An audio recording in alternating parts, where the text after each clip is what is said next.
চলুন আপনাদেরকে কোরআন শোনাই। আমার নবী বিশ্ব নবী জানাবে মুহাম্মদুর রাসূলুল্লাহ সাল্লাল্লাহু আলাইহি সাল্লামের কাছে আল্লাহ ওহী পাঠালেন। আল্লাহ নিজের প্রশংসা করলেন। প্রথমে পৃথিবীর মানুষকে শোনাও আমি আল্লাহ কেমন সত্তা, আল্লাহ কেমন শক্তিশালী। পৃথিবীর মানুষকে যিনি সকলের সৃষ্টিকর্তা, সবকিছু সৃষ্টিকর্তা, তিনার ব্যাপারে আল্লাহ নিজের ব্যাপারে বললেন, কুল্লাউ কানাল বাহরু মিদাদাল লিকালিমাতি রাব্বি লানাফিদাল বাহরু ক্বাবলা আন তানফাদা কালিমাতু রাব্বি ওয়ালাউ জিনা বিমিসলিহি মাদাদা। কাহাফ শেষ আয়াতের আগের আয়াত 16 পারায় পাবেন। যাদের বাড়িতে মানে কোরআন আছে খুলবেন, খুলে একবার দেখবেন। লাউ কানাল বাহরু মিদাদাল লিকালিমাতি রাব্বি, যতগুলো সমুদ্র দেখছো পৃথিবীতে, যতগুলো নদ নদী দেখছো, সমস্ত পানিগুলো যদি কালি করে দেওয়া, আর পৃথিবীর যতগুলো গাছপালা দেখছো এগুলোকে যদি কলম করে দাও, আর আল্লাহর প্রশংসা লিখতে শুরু করে গোটা পৃথিবীর 750 কোটি মানুষ বর্তমানে, এরা যদি সবাই আল্লাহর প্রশংসা লিখতে শুরু করে, কোরআনে আল্লাহর কসম আল্লাহ বলছে সমস্ত কালিগুলো শেষ হয়ে যাবে দরিয়া। আবার যদি অতটাই দেওয়া হয় সেগুলো শেষ হবে, কিয়ামত এসে যাবে। আল্লাহর কসম আল্লাহ বললেন, হে নবী আমার প্রশংসা লিখে শেষ করতে পারবে না। জোরে বলুন সুবহানাল্লাহ। जल्दी से जल्दी इस वीडियो को लाइक कीजिए और अभी तक मेरे चैनल को सब्सक्राइब नहीं किया तो इस रेड कलर के बटन को दबा के सब्सक्राइब कीजिए। একটা নিয়ামত আল্লাহর বলে দিই, একটা নিয়ামত, একটা গাড়ির স্পিড সর্বোচ্চ রেঞ্জ নিবার 450 কিলোমিটার। আপনার রাজধানী বুলেট প্রুফ ট্রেন জাপানের ঘন্টায় 900 কিলোমিটার গতিতে ছুটে। মক্কা থেকে মদিনা যে ট্রেনগুলো দিয়ে আছে ঘন্টায় 450 কিলোমিটার ছুটে। কত গতি হতে পারে বুঝতে পেরেছেন? হাওয়ার বেগে ছুটে যাবে। সব থেকে পৃথিবীতে গতি বেশি কোন জিনিসের জানেন আপনারা? জানেন না? আল্লাহর দেয়া নিয়ামতের, সেটা হচ্ছে চোখের গতি সব থেকে বেশি। জোরে বলুন সুবহানাল্লাহ। চোখের গতি, এই চোখ। এই বাংলাদেশে একজন আছে কমিক করে, তার নাম হচ্ছে ফজা। তো তাকে একজন জিজ্ঞেস করছে, ওই দূরে ওই ঘরটা দেখতে পাচ্ছিস? বলে না, সবাই দেখতে পাচ্ছে। ও বলছে আমি দেখতে পাই না, আমার চোখের নজরটা, দূরের নজরটা একটু কমজোর, দূরের জিনিস আমি ভালো দেখতে পাই না। বলে তাই নাকি? ওরা কিন্তু মিথ্যা করে বলছে। তো তার বন্ধু পরীক্ষা করার জন্য বলছে, চাঁদটাকে দেখাচ্ছে, দেখ দেখি ওটা দেখতে পাচ্ছিস? এটা কি? ওই গোলপাড়া, ওটা তো চাঁদ। বলছে তুই আর কত দূরে দেখবি? কথাটা বুঝতে পারেনি? তুই আর কত দূরে দেখবি বল? চাঁদটা দেখতে পাচ্ছিস আর ঘরটা দেখতে পাচ্ছিস না। আল্লাহর কসম করে বলছি, আমি যদি চোখটা এক্ষুনি তুলি, আমি ওই হ্যালোজিনটা দেখতে পাবো। একটা গাড়ির থেকে 1000 কিলোমিটার গতির থেকেও এই চোখের গতি কত পৃথিবীর মিটার ধরতে পারবে না। চলে বলুন সুবহানাল্লাহ। পৃথিবীর বিজ্ঞানের মিটার ক্ষমতা আনতে পারবে না এই চোখের গতি কতটা। আল্লাহ চোখটা কত বড় নিয়ামত দিয়েছে, একটা অন্ধকে জিজ্ঞেস করে দেখো। আল্লাহ চোখটা কত বড় নিয়ামত দিয়েছে, একবার অন্ধকে জিজ্ঞেস করে দেখো।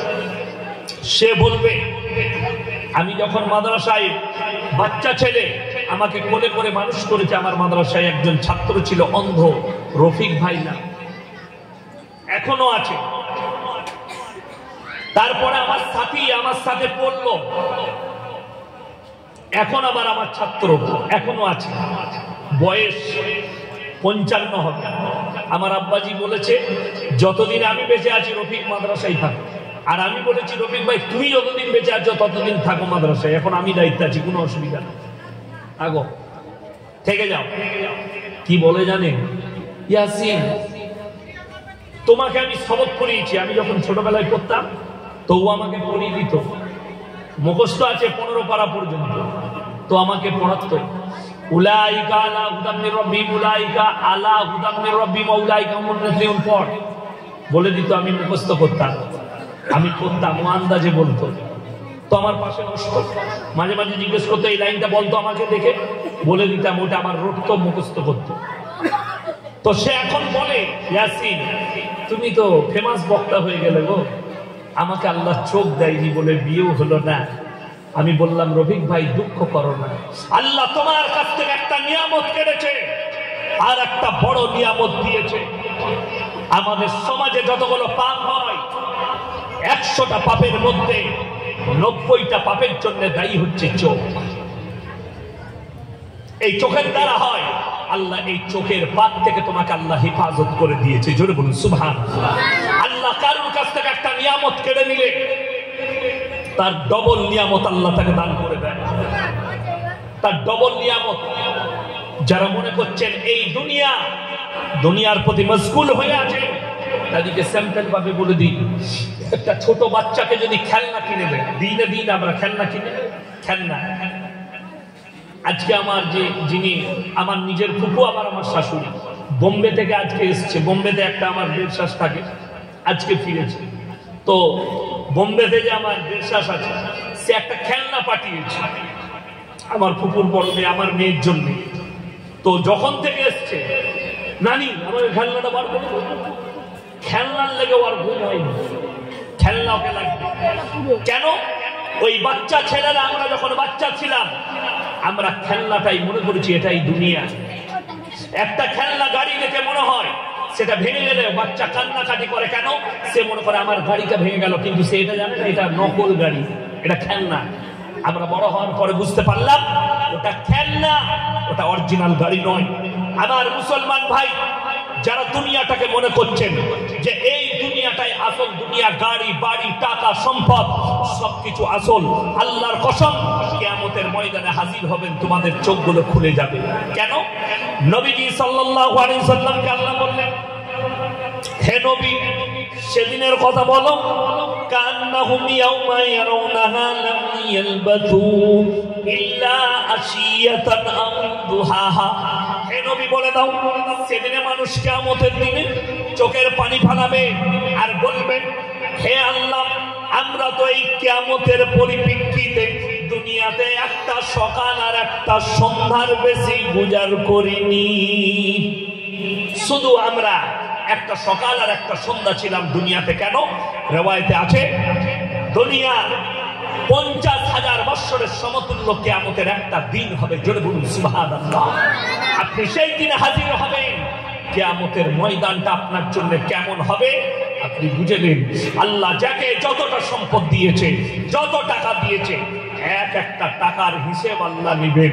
খালি যে টাকাটা আল্লাহর রাস্তায় খরচ হয়েছে, দিনের পথে খরচ হয়েছে, সেটার হিসেব নেওয়া হবে না, আল্লাহ বদলা দিবেন। জোরে বলুন সুবহানাল্লাহ। বাকি আল্লাহ হিসেব নেবেন।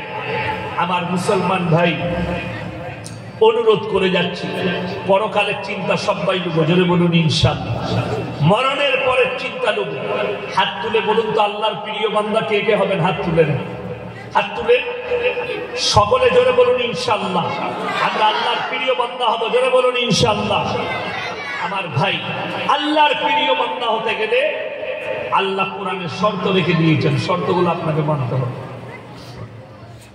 এই শর্ত না মানলে আপনি আল্লাহর প্রিয় হতে পারবেন না।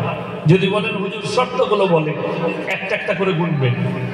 প্রথমেই আমার আল্লাহ রাব্বুল আলামিন বললেন, তাবারাকাল্লাযী জাআলা ফিস সামাই বুরুজাম ওয়া জাআলা ফিহা সিরাজাম ওয়া কামারাম মুনীরা ওয়া হুয়াল্লাযী জাআলাল লাইলা ওয়ান নাহার খিলফাতাল লিমান আরাদা ইয়াযযাক্কারা ওয়া আরাদা শুকুরা। হে আমার বিশ্ব নবী, পৃথিবীর মানুষকে বলো, তাবারাকাল্লাযী জাআলা ফিস সামাই বুরুজা। বুরুজ মানে হচ্ছে আসমান। এই আসমানটাকে আমি আল্লাহ চন্দ্র সূর্য গ্রহ তারা নক্ষত্র দিয়ে সাজনিত করেছি। ওয়া হুয়াল্লাযী জাআলাল লাইলা ওয়ান নাহার, দিবা এবং রাত্রি আমি আল্লাহ সৃষ্টি করেছি। তার থেকে জ্ঞান অর্জন করো এবং তোমরা আমার কৃতজ্ঞতা যাপন করবে। সবাই আল্লাহ শুকর আদায় করে হৃদয় থেকে বলুন আলহামদুলিল্লাহ। এই শীতকালের রাত্রি বড় না ছোট? কথা বলেন বড়। তোমার বিজ্ঞানকে বলো 1 মিনিটের কম করে দেখিয়ে দাও। আমার আল্লাহ চাইলে পারেন না? পারেন না? আমার আল্লাহ পারেন। কম করতে পারেন, বাড়াতে পারেন, তার দলিলও আমার আল্লাহ কোরআনে দিয়েছেন। জোরে বলুন সুবহানাল্লাহ। এমন একটা পৃথিবীতে রাত্রি এসেছিল যে রাত্রিটা মুসলমানদের জন্য এক ঐতিহাসিক রাত্রি, যে রাত্রিতে আল্লাহ রাত্রিকে রুখে দিয়েছিলেন। কার জন্য? প্রিয় হাবিব সাল্লাল্লাহু আলাইহি সাল্লামের জন্য। সকলে বলুন না সাল্লাল্লাহু আলাইহি ওয়াসাল্লাম। আজকে যে বেঈমান কাফেররা বলছে আল আকসা মসজিদের সঙ্গে মুসলমানের কোনো নাতা নেই, জেনে রেখে দিবেন, কোন মুসলমান শিক্ষিত, কোন মুসলমান ইমানদার সে যদি বলে মুসলমানের সঙ্গে আকসার আল আকসা মসজিদের কোনো লেনদেন নেই, বলে নেবো খারাম, তোকে যেদিন আল্লাহ দাঁড় করাবে ছুটিয়ে নিয়ে যাবে, কিয়ামতের ময়দানটা ফিলিস্তিনি হবে। জোরে বলুন সুবহানাল্লাহ। শুধু তাই নয়, আমরা সকলে জানি আমাদের নবী সাল্লাল্লাহু আলাইহি সাল্লামকে ইমামুল আম্বিয়া বলা হয়, হয় না? হয় না? আপনারা কেউ বলতে পারবেন নবীজি যখন দুনিয়াতে ছিলেন তখন কোন নবী আর দুনিয়াতে ছিলেন? কথা বলে না কেউ? ছিলেন কি? কেউ ছিলেন না। এমনকি ঈসা মাসীহকেও আল্লাহ তুলে নিয়েছেন আসমানে, তখন সিরেফ নবীজি আর সাহাবী। তাইলে ইমামুল আম্বিয়া মানে সমস্ত নবীদের ইমাম। সমস্ত নবীদের ইমামটা, এই লাকাবটা পেতে গেলে ইমামতি তো করতে লাগে, লাগে না? লাগে না? আল্লাহর কসম, কোরআন খুলুন, সূরা বনী ইসরাঈল প্রথম আয়াত, প্রথম পৃষ্ঠা। আল্লাহ এখানে দলিল দিলেন, শুনেলেন আল আকসার সঙ্গে আপনার নাতা আছে কি? আল আকসা মসজিদ এটাই হচ্ছে পৃথিবীর মুসলমানদের প্রথম কাবা। জোরে বলুন সুবহানাল্লাহ। যে মসজিদটা আল্লাহ তৈরি করিয়েছেন হযরতে সুলাইমান আলাইহিস সালাতু ওয়াস সালামকে হুকুম দিয়ে, এবং সুলাইমান নবী জিন জাতিদের দ্বারা তৈরি করিয়েছিলেন। জোরে বলুন সুবহানাল্লাহ। আমার মুসলমান ভাই, আল্লাহ তাআলা আল্লাহর নবী মসজিদে আকসার দিকে নামাজ পড়ছেন, মাথা করে সিজদায় আছেন। আল্লাহর হুকুম চলে এলো, সাতরাল মসজিদিল হারাম, তুমি তোমার মাথাটা মসজিদে হারামের দিকে, মক্কার দিকে ঘুরিয়ে দাও। নামাজের অবস্থায় আল্লাহর নবী মক্কার দিকে মাথা ঘুরিয়েছেন। কোরআনে আল্লাহ বললেন সুবহানাল্লাযী আসরা বিআবদিহি লাইলাম মিনাল মসজিদিল হারাম ইলাল মসজিদিল আকসা আল্লাযী বারাকনা হাওলাহু লিনুরিয়াহু মিন আয়াতিনা ইন্নাহু হুয়াস সামিউল বাসীর।